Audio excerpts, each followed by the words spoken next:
यहाँ पर आप देख सकते हैं कि जैसा कि मेरा क्या है 1/7/2026 है, तो मेरा सही है कि गलत है ये भी हम कैलकुलेशन करके बताएंगे।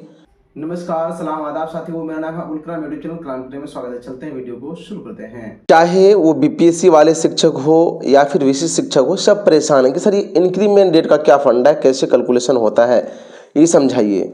खास करके यहाँ पे विशिष्ट शिक्षकों के साथ भी क्या हुआ है कि कहीं कुछ एक ही जिला में अलग अलग हुआ है। तो ये जो इंक्रीमेंट तय कैसे होता है, इंक्रीमेंट क्योंकि वार्षिक वृद्धि 3% होता है बेसिक पे का, तो वो कैसे तय होता है इस पर हम बात करेंगे। साथ ही आप HRMS पोर्टल पर लॉगिन कर कैसे चेक करेंगे कि आपका वार्षिक वेतन वृद्धि अभी क्या है, क्या होना चाहिए आपके जोनिंग के अकॉर्डिंग।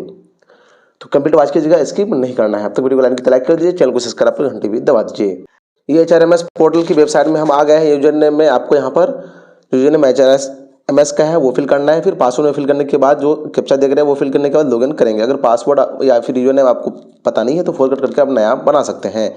जैसे ही हम लॉगिन पर क्लिक करेंगे, आपको वेट करना है। रनिंग लॉगिन करते हैं, आपको आ जाना है सर्विस बुक वाले ऑप्शन पर। इस पर क्लिक करने के बाद जस्ट नीचे एक ऑप्शन आता है सर्विस बुक, इस पर हम क्लिक करते हैं। उसके बाद हम नियम भी आपको दिखाएंगे कि किस तरह से आप चेक कर पाएंगे एग्जैक्ट कि हाँ मेरा इतना इंक्रीमेंट होना चाहिए।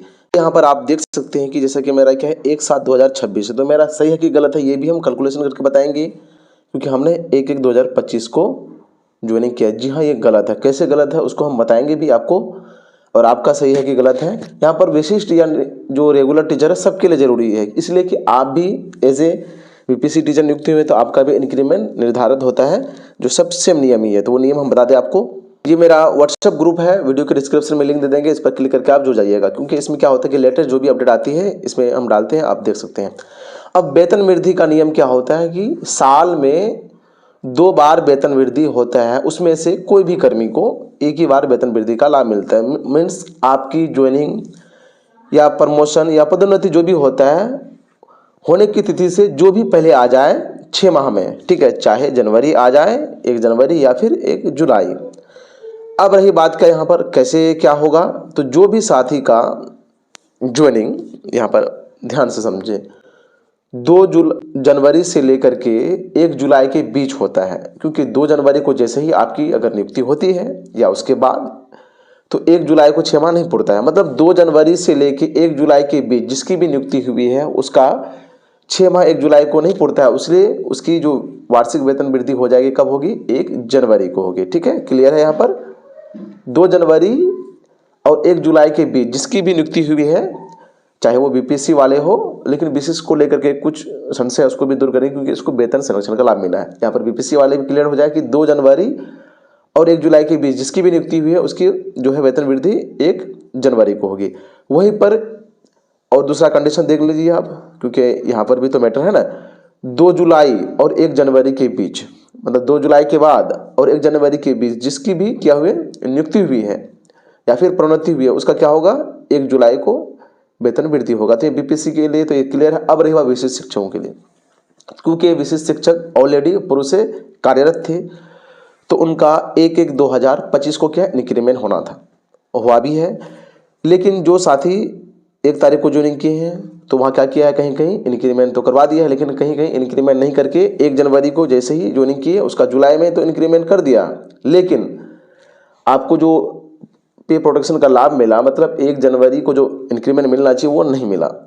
तो यहाँ पर विशिष्ट शिक्षकों के लिए यह है कि 1 जनवरी को भी जो ज्वाइनिंग की है उसका भी क्या होगा, 1/1/2026 ही होगा, क्योंकि 1 जनवरी को तो ऑलरेडी वो नियोजित में उसको इंक्रीमेंट मिल चुका है, इसलिए यहाँ पर क्या होगा 1/1/2026 होगा। जैसा कि मेरा देखिए 1/7/2026 वो गलत है, 1/1/2026 होगा। मतलब अब वहीं पर जो 2 तारीख को ज्वाइनिंग किए हैं, मतलब सक्षमता 1 में ही है तो उनका तो ठीक है, लेकिन सक्षमता 2 वाले हो या 3 वाले हो सबका सही है ही, क्योंकि एक को ही इंक्रीमेंट होगा, क्योंकि पूर्व से जो कार्यरत है आपका ऑलरेडी 1 जनवरी को इंक्रीमेंट हो चुका है। तो उम्मीद करते हैं आप समझ गए होंगे। जो भी साथी यहाँ पर दोबारा देख लें कि 2 जुलाई और 1 जनवरी के बीच नियुक्त हुआ है, अगर बीपीएससी वाले हैं उसका 1 जुलाई को होगा, नियोजित की तिथि में 1 जनवरी को इसलिए होगा कि पूर्व से उनका इंक्रीमेंट हो चुका था। तो यहाँ पर आप स्क्रीन पर 1-2 हम और दिखा भी दें, जैसे कि आप देख पा रहे हैं, इसको ऊपर करके दिखा दें। यहाँ पर स्पष्ट आप देख पा रहे हैं, इसको थोड़ा बड़ा कर दें कि 1/1/2025 को ज्वाइनिंग किया, मतलब सक्षमता 1 वाले ही 1 तारीख को किए हैं। तो क्या 1 को करने वाले का जुलाई को होता है, लेकिन पूर्व से इसको इंक्रीमेंट मिल चुका है, इसलिए 1/7/2027 दिखाने का मतलब कि 1/1/2026 को इसका इंक्रीमेंट मिल गया है। तो चाहे सक्षमता 1 वाले हो, 1 को किए है, 2 को किए है, सेम टू सेम सबका इंक्रीमेंट होगा क्योंकि एक साथ कार्यरत है। ठीक है, वहीं पर सक्षमता 2 वाले का तो ऑलरेडी यहाँ पर सही है ही। अगर गलत है तो आप कमेंट कीजिए। आपके मन में जो सवाल बनता है आप कमेंट कर सकते हैं, आपके कमेंट का 100% जवाब दिया जाएगा। अब यहाँ पर सवाल बनता है कि सर मेरा भी गलत है, जैसे कि ये सर का जो दिखा रहे हैं इनका सही है, हम खुद अपना दिखा दें आपको कि मेरा खुद आप देख रहे हैं 1/7/2026 है, जो कि यहाँ पर गलत है। 1/1/2026 को इंक्रीमेंट हमको मिलना है, उसके बाद नेक्स्ट इंक्रीमेंट 1/1/2027 होगा। मीन्स 6 महीना हम लोगों को क्या कर दिया कि आगे बढ़ा दिया गया है। तो यहाँ पर सुधार कैसे होगा, तो विभाग तो करेगी, लेकिन अगर आपका नहीं हुआ है तो आप लिखित एप्लीकेशन दीजिए डीपीओ ऑफिस में, साथ ही ग्रीवांस भी डालिए। इस शिक्षा कोष में क्या होता है, क्या है कि इस शिक्षा कोष में अगर ग्रीवांस आप डालते हैं तो उसका क्या रिकॉर्ड रहता है, क्योंकि राज्य स्तर तक भी देखा जाता है कि हाँ इतना ग्रीवांस है। तो आप सभी एकत्रित होकर के जरूर ये कदम उठाएं, नहीं तो होगा क्या है कि आपका सर्विस बुक में भी एंट्री गलत हो जाएगा, फिर परेशानी हो जाएगी, 6 महीने का आपको लॉस भी होगा। तो उम्मीद करते हैं कि आप समझ गए होंगे, क्योंकि नियम एक होता है। ठीक है, आपको पे प्रोटेक्शन का लाभ मिला है, खास करके विशिष्ट शिक्षकों के लिए बोल रहे हैं। बीपीएससी वाले शिक्षकों के लिए तो सेम नियम है, क्योंकि वो पूर्व से कार्यरत नहीं थे। जो पूर्व से कार्यरत थे फिर उनका भी पे प्रोटेक्शन का नियम के तहत फिर उनका भी इंक्रीमेंट इत्यादि होगा। तो आप समझ सकते हैं। अब तो वीडियो को लाइक कर दीजिए। आप यहाँ पर देख सकते हैं कि डॉक्यूमेंट्स में कितने 1858, मतलब अब तक हमने इतने एम्प्लॉय का पीएफ का रुपए निकाल चुका है, चाहे वो गवर्नमेंट सेक्टर के हो या फिर प्राइवेट कंपनी के हो। यहाँ पर बिहार हो, बिहार के टीचर हो, उसके बाद ये अदर स्टेट के जो भी एम्प्लॉय है सभी का हम प्रोसेस करते हैं। आप हमारे व्हाट्सएप नंबर पर मैसेज कर सकते हैं, आपका टीडीएस 1 भी रुपये नहीं कटेगा। अब तो वीडियो को लाइक कर दीजिए। वीडियो क्लास देखने के लिए तहे दिल से शुक्रिया।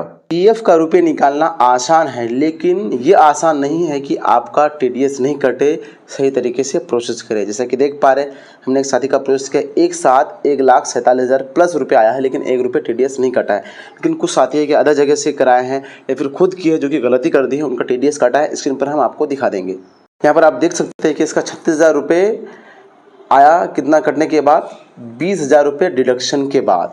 इस तरह के और भी बहुत सारे साथी हैं, जैसे देखिए यहाँ पर इनका 41,000 रुपये आया है, कितना 23,000 रुपये कटने के बाद, मतलब आधा से ज़्यादा कट गया है। ये साथी हमें मैसेज किए थे कि सर मेरा टीडीएस निकाल दीजिए। तो अगर मेरे द्वारा आप प्रोसेस करा रहे हैं तो आपका 1 भी रुपये टीडीएस नहीं कटेगा। फॉर्म 15G होता है, वो भी खुद से हम भर के देंगे, आपको कुछ नहीं करना, सिर्फ व्हाट्सएप पर डाटा शेयर करना है। तो ध्यान रहे, अगर आप सही से प्रोसेस करते हैं इस तरीके से कि आपको नुकसान नहीं लगे, नहीं तो 20-30,000 रुपये अगर कट गया तो फिर आप पछताते रहेंगे, बहुत दिक्कत हो जाएगी। अगर आप पीएफ के रुपए की निकासी मेरे द्वारा करवाते हैं तो आपको 10,000 प्लस क्या होगा, एक्स्ट्रा क्रेडिट होगा, जितना आपका पासबुक में शो करता है। जैसे कि यहाँ पर देख लें, इनका 1,97,625 शो कर रहा था, जिसमें क्रेडिट का 2,07,135 रुपये, मतलब 10,000 रुपये प्लस इनको बेनिफिट हुआ। तो आप मिनिमम फी के साथ कई गुना बेनिफिट ले सकते हैं और 1 भी रुपये टीडीएस नहीं कटेगा।